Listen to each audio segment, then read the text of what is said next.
Hello students, कैसे हैं आप लोग। उम्मीद करता हूं अपने अपने घरों में आप सुरक्षित होंगे और पढ़ाई पूरी तन्मयता के साथ जारी रखे होंगे। आज मैं उपस्थित हूं आपके साथ एक विशेष कक्षा लेकर और पुनः आपका स्वागत करता हूं अपने इस YouTube चैनल पर। और आप आज देखेंगे चक्रवात। जी हाँ, आज मैं विशेष कक्षा के तौर पर अपने आसपास घटित होने वाली घटनाओं से आपको परिचित कराने आया हूँ। और आज का विषय है चक्रवात किसे कहते हैं, यह कितने प्रकार का होता है, इसका मौसम एवं वर्षा से क्या संबंध है, भारत के आसपास कैसा चक्रवात आता है और इन चक्रवातों के नाम कैसे रखे जाते हैं। ये सारे सवाल आपके जहन में हमेशा उठते हैं। पिछले 2-4 दिनों से हमारे पास जो फोन कॉल्स आ रहे हैं छात्रों के, उन्होंने यही सवाल बार बार हमसे पूछा है। मैं सोचा क्यों ना इस पर एक अच्छा सा वीडियो बनाया जाए। तो आज हम इन सवालों के जवाब लेंगे। उससे पहले लेते हैं आज का विचार। तो आज का विचार है, अपनी गलती स्वीकार करें और दूसरों की गलती माफ भी करें।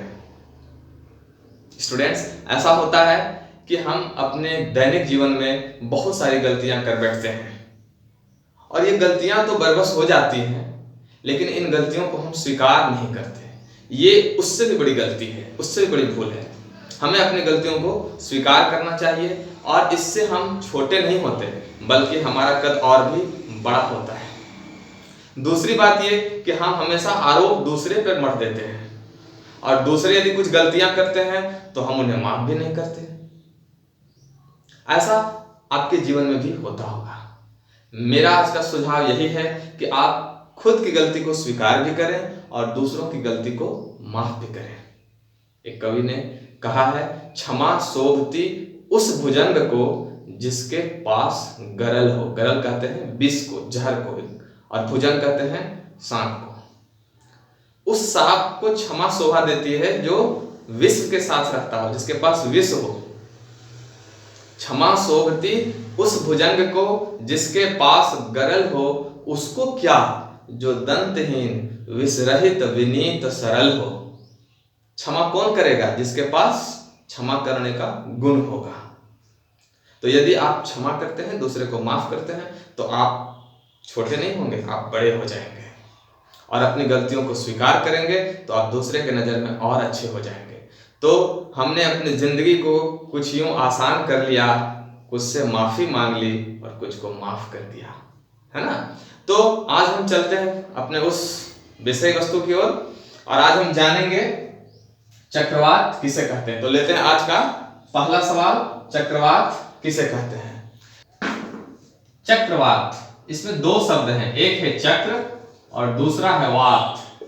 वात कहते हैं वायु को और चक्र कहते हैं घूमने की क्रिया को, है ना। ये चक्र और ये वायु, वायु का घूमना, घूमती हुई वायु राशि एक जगह पे हवा जो है यदि तेजी से घूमने लगे तो उसे हम कहते हैं चक्रवात। लेकिन यह चक्रवात समुद्र में कैसे उत्पन्न होता है, इसे आज हम समझेंगे। इसको आप समझने का प्रयास करेंगे। मैं पुनः बार बार कह रहा हूं, ज्योग्राफी में भी वैसे ही समझना है जैसे इकोनॉमिक्स में आप समझते आए हैं। पृथ्वी की जो संरचना है वो आप इस चित्र में देख सकते हैं कि हमारा उत्तरी ध्रुव है, नॉर्थ पोल, और ये हमारा साउथ पोल है, दक्षिणी ध्रुव। यहाँ ठीक इसके बीच से हम इसे दो गोलार्धों में बांटते हैं और इस रेखा को हम कहते हैं भूमध्य रेखा, जो 0 डिग्री है ना। और इसके ठीक नीचे 10 डिग्री है और ये 10 डिग्री ऊपर। यहाँ आप देख रहे हैं ये जो क्षेत्र है ना, ये बहुत ज्यादा यहाँ गर्मी होती है। अक्षीय झुकाव के कारण, पृथ्वी का जो अक्षीय झुकाव है, इस कारण से सूर्य की रोशनी यहाँ सबसे ज्यादा पड़ती है, ठीक है, सीधी पड़ती है। और सूर्य की रोशनी ज्यादा पड़ने से यह क्षेत्र जो है बहुत ही गर्म होता है। और इसके 23.5 डिग्री नीचे तक और 23.5 डिग्री ऊपर तक ये जो क्षेत्र है ना, ये जो आप बड़ा सा क्षेत्र देख रहे हैं, कर्क रेखा और मकर रेखा, ये जो आप देख रहे हैं, इन दोनों के क्षेत्र को हम उष्णकटिबंधीय क्षेत्र कहते हैं। यहाँ पे बहुत ज्यादा गर्मी पाई जाती है ना। जबकि इसके नीचे ये जो भाग देख रहे हैं, यहाँ 23.5 डिग्री से यहाँ इसके बीच का समशीतोष्ण भाग होता है और यहाँ पे एकदम शीत का भाग होता है। आप देख रहे हैं ऊपर का जो भाग है, नीचे का भाग, ये शीत प्रदेश है। यहाँ बहुत ही ज्यादा ठंड होती है, यहाँ रहना भी मुश्किल है ना। ये शीत प्रदेश है और ये समशीतोष्ण भाग है। तो इस तरह से आप पृथ्वी को एक बार देख लिए। पृथ्वी का जो 3 हिस्सा है उसमें जल राशि है, जबकि एक हिस्से में भूमि का भाग है। तो आज हम देखेंगे कि चक्रवात कैसे बनता है, चक्रवात की स्थिति कैसे उत्पन्न होती है। चक्रवात को जानने से पहले एक विशेष तथ्य से हमें परिचित होना होगा, और वह तथ्य क्या है? वह तथ्य है pressure and temperature. Pressure and temperature, दाब और ताप। दाब और ताप, ये दाब और ताप के बीच जो संबंध होता है ना, ये हमेशा उल्टा संबंध होता है। मतलब क्या? मतलब ये कि जैसे जैसे तापमान में वृद्धि होती जाती है वैसे वैसे दाब घटता जाता है। जिस क्षेत्र में भी तापमान बहुत ज्यादा बढ़ जाएगा वहां न्यूनतम दाब होगा। मतलब आप समझ सकते हैं, ये जो क्षेत्र है यहाँ पे न्यूनतम दाब का केंद्र बना रहेगा, हमेशा न्यूनतम दाब होगा क्योंकि यहाँ तापमान ज्यादा है। गुड। तो अब दाब और ताप के बीच आप संबंध को समझ सकते हैं? नहीं समझ में आया? ठंड के दिन में ब्लड प्रेशर बढ़ जाता है। क्यों? ठंड मतलब तापमान का गिरना, प्रेशर। समझ गए? जब तापमान बढ़ जाता है तो प्रेशर घट जाता है, और जब तापमान घट जाता है तो प्रेशर बढ़ जाता है। ठीक है, इसके बीच उल्टा संबंध पाया जाता है। अब हम देखेंगे ये जो दाब और ताप है ना, पूरा इसी का किया कराया है, पूरे पृथ्वी पर इसी का राज है। यही दोनों मिलकर के सारा खेल खेलते हैं। अब देखिए ये चक्रवात कैसे होगा। देखिए ये मान लीजिए कि समुद्र की जलराशि है, ठीक है, और समुद्र की इस जलराशि के ऊपर हवाएं बह रही हैं। ये हवा है सपोज, है ना, और मान लीजिए कि यहां पर किसी खास बिंदु पर बहुत ज्यादा गर्मी पड़ रहा है। इस क्षेत्र में मान लीजिए गर्मी बहुत ज्यादा है, तो बहुत ज्यादा गर्मी होने से क्या होगा? बहुत ज्यादा गर्मी होने से इस क्षेत्र में तापमान बढ़ने से क्या होगा? हवाएं गर्म होकर के ऊपर की ओर उठने लगेंगी।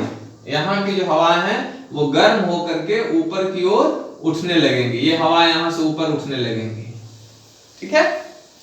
अब ये जब गर्म हवाएं ऊपर उठने लगेंगी तो इसके जल राशि, इसका जो ताप, चूंकि जल जो था वो गर्म हो गया था, तो इसके कारण ये हवाएं ऊपर उठने लगेंगी। अब इसके बीच का जो क्षेत्र है वो गैप, एक खाली गैप होगा, तो आसपास की जो हवाएं हैं, इस क्षेत्र की जो हवा है वो इस गैप को भरने के लिए दौड़ेगी। हेलीकॉप्टर को आपने उड़ते देखा होगा, पूरी तेजी से पंखी जो है चलता है और नीचे की हवा को वो क्या करता है?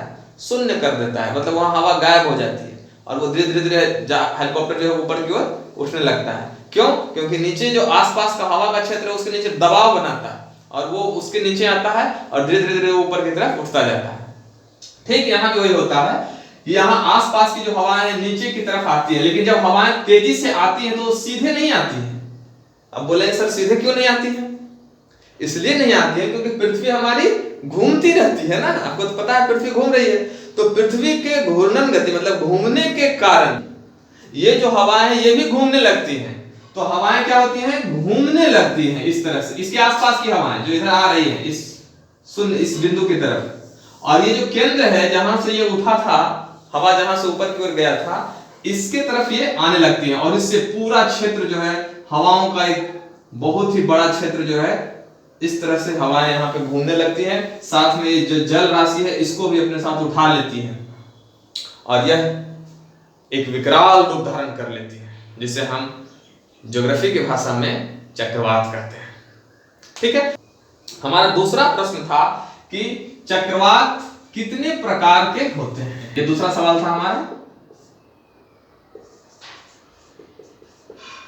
ये कितने प्रकार के हो गए? 2 प्रकार के। एक हो गया उष्णकटिबंधीय और एक हो गया शीतोष्णकटिबंधीय कहें। अब ये दोनों में अंतर क्या होगा? पहले तो ये जानेंगे कि उत्तरी गोलार्ध में जो भी चक्रवात आएंगे, दोनों तरह के चक्रवात आएंगे, शीतोष्ण भी आएंगे उष्ण भी आएंगे। यहाँ पे उष्ण वाला आएगा, यहाँ शीतोष्ण वाला आएगा। फिर वैसे ही दक्षिणी गोलार्ध में भी यहाँ पे उष्ण वाला आएगा, यहाँ पे शीतोष्ण वाला चक्रवात उत्पन्न होगा। लेकिन अब ये जो दोनों आएंगे, जब उत्तरी गोलार्ध में आएंगे तो ये काउंटर क्लॉक चलेंगे। उत्तरी गोलार्ध में होंगे तो कैसे चलेंगे? काउंटर क्लॉकवाइज, है ना, ऐसे उल्टा। तो हवाएं कैसे होंगी? उल्टी दिशा में चलेंगी। और दक्षिणी गोलार्ध में होंगे तो कैसे चलेंगे? क्लॉकवाइज। ठीक है, ये हवाएं क्लॉकवाइज चलेंगी। ठीक है, अब आपने देखा कि चक्रवात उत्पन्न हुआ किसी खास निम्न दाब के क्षेत्र में। तापमान के बढ़ने से कोई एक क्षेत्र में निम्न दाब उत्पन्न हो गया, और निम्न दाब होने से क्या हुआ, इस तरह का एक हवाओं का, ये हो सकता है गोलाकार भी हो जाए, ये हो सकता है ये सर्पिलाकार भी हो जाए, कहीं कहीं वी आकार का भी पाया जाता है ना।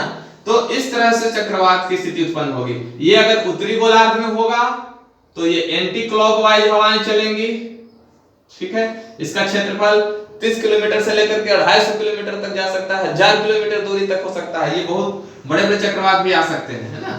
तो इस तरह से ये चक्रवात को हम देख रहे हैं। ये एंटी क्लॉक हुआ उत्तरी गोलार्ध में। दक्षिणी गोलार्ध में होगा तो क्या होगा, ये इस तरह से चलेगा, है ना, मतलब क्लॉकवाइज। इतना तो आपको समझ में आ गया कि ये चक्रवात कितने तरह के होते हैं। चक्रवात 2 तरह के होते हैं। अब हमारा जो तीसरा सवाल था कि क्या चक्रवात हमारे मौसम और हमारे वर्षा से संबंधित है। जी हाँ, बिल्कुल। हम चक्रवात का संबंध मौसम विज्ञान से भी है और वर्षा से भी है। अब ऐसा क्या होता है, होता यह है कि जब ये हवाएं गर्म होकर के ऊपर की तरफ उठती हैं तो ये हवाओं में आर्द्रता होती है, नमी होती है ना। और ये जितना गर्म और जितना आर्द्र होगा उतने अधिक बारिश होने की संभावना होगी। और ये हवाएं जब ऊपर की ओर जाएंगी तो वहां पे एक वैक्यूम क्रिएट होगा और उसके कारण क्या होगा, बहुत तेज बारिश होगी, है ना। और ये बारिश जो है इसके उष्णता पर निर्भर करेगा और आर्द्रता पर निर्भर करेगा, ठीक है। तो हाँ, हमारे तीसरे सवाल का जवाब मिला कि हाँ बिल्कुल, यह हमारे मौसम विज्ञान से संबंधित है या हमारे वर्षा से भी संबंधित है। अब जो अगला सवाल था हमारा, जो चौथा सवाल था, वो था कि हमारे भारत के आसपास कैसा चक्रवात आता है। इसे हम विशेष रूप से समझने का प्रयास करेंगे। अब हम भारत को एक बार देख लेते हैं।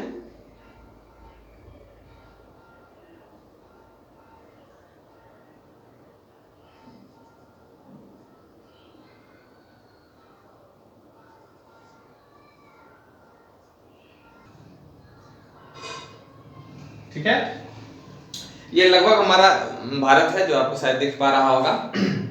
अब देखिए यहाँ पे हमारा क्या है, ये जो क्षेत्र है ना, ये बे ऑफ बंगाल है और ये क्या है, ये हिंद महासागर है। जबकि यहाँ क्या है, अरबियन सी, है ना। अभी जो तौकते तूफान आया था, ये तौकते तूफान कहाँ आया था, इसी सी में आया था, अरबियन सी में। और अभी जो आने वाला यास है वो कहाँ आने वाला है, इस बे ऑफ बंगाल में। अब इन दोनों जगह पे भारत में तूफान आएंगे। भारत यहां कहां है, तो भारत 8 डिग्री 4 मिनट से लेकर 37 डिग्री 6 मिनट उत्तरी अक्षांश में है। मतलब इस भूमध्य रेखा के ठीक ऊपर, ये 10 देख रहे हैं ना आप, ये 8 यहां से शुरू हो जाता है। तो भारत का सबसे न्यूनतम क्षेत्र ये हुआ। अब भारत यहां से लेकर ये 23 देख रहे हैं तो यहां मान लीजिए 37, तो भारत ये, और यहां हमने लिखा है 68.7, मतलब 68 डिग्री 7 मिनट से लेकर 97 डिग्री 25 मिनट पूर्वी देशांतर। ये देखिए, ये इसको हम 20 से अगर ऐसे कर दें तो इसका पूर्वी क्षेत्र ये हुआ, north, south, east and west. तो ये हमारा पूर्वी क्षेत्र हुआ। पूर्वी क्षेत्र में भारत अवस्थित है, मतलब भारत का जो क्षेत्र है वो यहां से यहां के बीच में है, ठीक है, कोई दिक्कत। अब हम भारत को जो देख पा रहे हैं, ये हमारा भारत है। सपोज ये भारत हम यहां से उठाकर यहां ले आए हैं। अब देखिए भारत का ये इधर अरबियन सी, और भारत का ये जो क्षेत्र है ना, बड़ा अच्छा क्षेत्र, ये पश्चिमी घाट इसको हम लोग कहते हैं, ठीक है। और ये पूर्वी घाट है हमारा, पूरब का तट। अब हम देखेंगे कि भारत में जो अभी तूफान आया वो था तौकते तूफान। तो तौकते तूफान कहां, यहां से उत्पन्न हुआ और ये धीरे धीरे ऊपर की ओर बढ़ रहा था। तो ये इस तरह से जब बढ़ता गया तो इसके कारण यहाँ पे बहुत तेज बारिश हुई, महाराष्ट्र में बहुत तेज बारिश हुई, इधर के क्षेत्र में बहुत तेज बारिश हुई। और आपने देखा कि जाकर के गुजरात से टकराया, है ना। तो गुजरात का ये हमारा गुजरात प्रदेश, ज्योग्राफी में एक एक क्षेत्र से आपको परिचित होना चाहिए कि कौन राज्य हमारा कहाँ है, ठीक है। और आप देखेंगे अभी जो उत्पन्न होने की चांस बन रहे हैं, ये है यास तूफान, वो यहाँ उत्पन्न हो रहा है। मतलब हमारे यहाँ जो आएगा वो उष्णकटिबंधीय चक्रवात आएगा। हमारे यहाँ जो आएगा वो उष्णकटिबंधीय चक्रवात आएगा। ठीक है, तो हम इतना तो तय मान लिए। और दूसरा हमने क्या देखा कि हम उत्तरी गोलार्ध में हैं, हम उत्तरी गोलार्ध में हैं, इसलिए हमारे यहाँ कौन सा तूफान आएगा? एंटी क्लॉक, काउंटर क्लॉक इसको हम लोग कहते हैं। तो अभी अगर ये यास तूफान आ रहा है, तो ये चक्रवात आ रहा है, तो यह हमारे लिए हमारे मॉनसून के आने का एक सूचक भी है। ठीक है, अब हम लेंगे आखिरी सवाल, बड़ा ही महत्वपूर्ण सवाल है, और आजकल आप सबके मन में यह प्रश्न चल रहा है कि आखिर इसका नाम कैसे रखा जाता है। देखिए, नाम का जहां तक संबंध है, वो पहले जो पुराने जमाने में नाविक होते थे, जो समुद्र में बहुत दूर तक चले जाते थे, वो इन लहरों को देख करके बड़ा खुश होते थे और इन लहरों को अपनी प्रेमिका के नाम पर नाम रखते थे। लेकिन बाद में यूनाइटेड नेशन ने 1950 में एक ऑर्गेनाइजेशन का गठन किया, उसे हम कहते हैं WMO,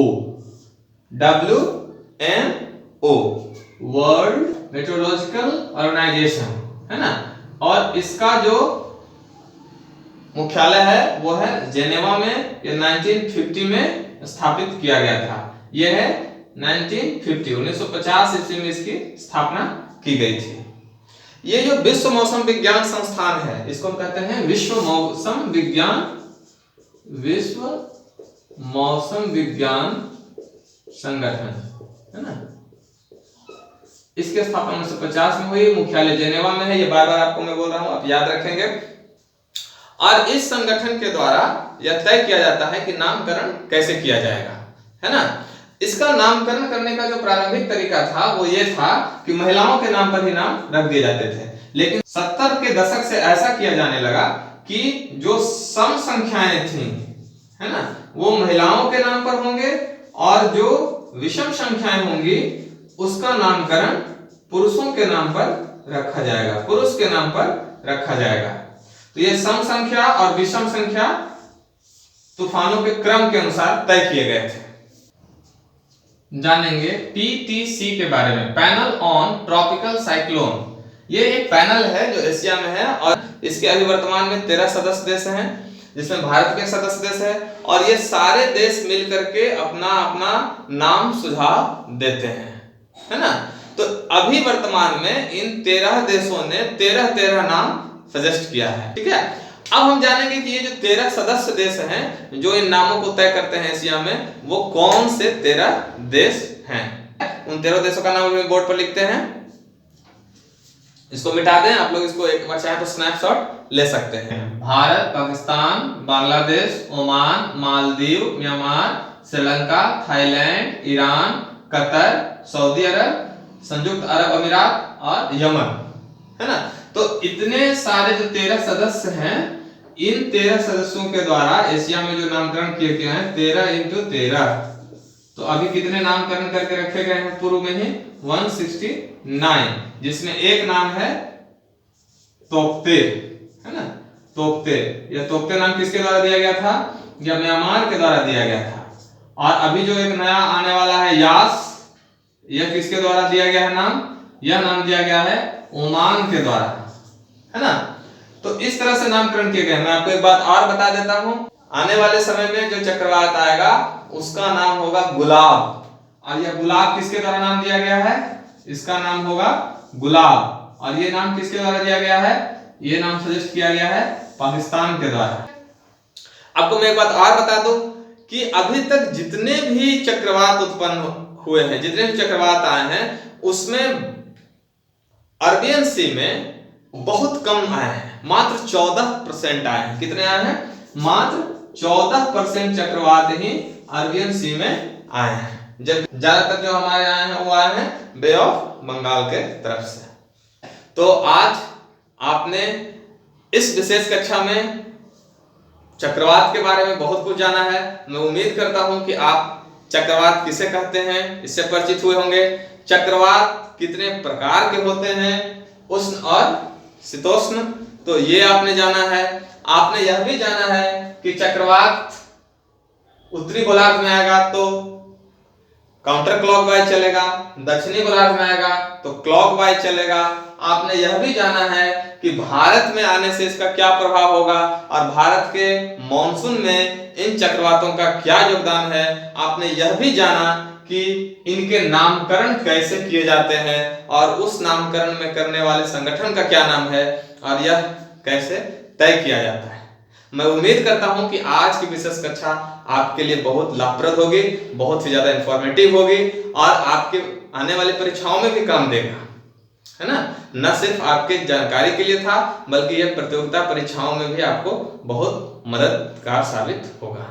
और आप सबसे निवेदन करता हूं कि आप अपने अपने घर में रहें, सुरक्षित रहें, अपने अपने हाथों को सैनिटाइज करते रहें, मास्क का प्रयोग करते रहें, बाहर ज्यादा न जाएं, घर में रहें, सुरक्षित रहें।